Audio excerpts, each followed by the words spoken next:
émission, je pense qu'il ne faut pas paniquer.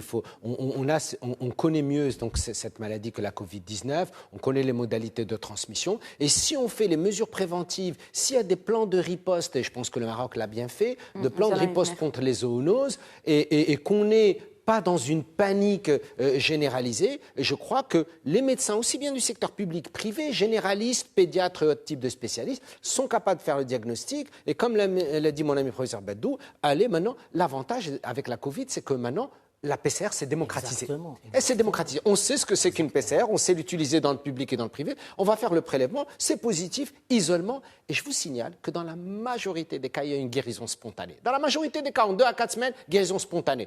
Ou alors traitement donc symptomatique. Donc on peut vraiment s'en sortir de façon assez facile. Évidemment, il y a quelques complications, ça peut exister, mais elles sont beaucoup plus rares. Un dernier point, et je pense que je parle sous le contrôle d'un professeur d'immunologie, il y a aussi une différence. Hein. Ça c'est un virus à ADN.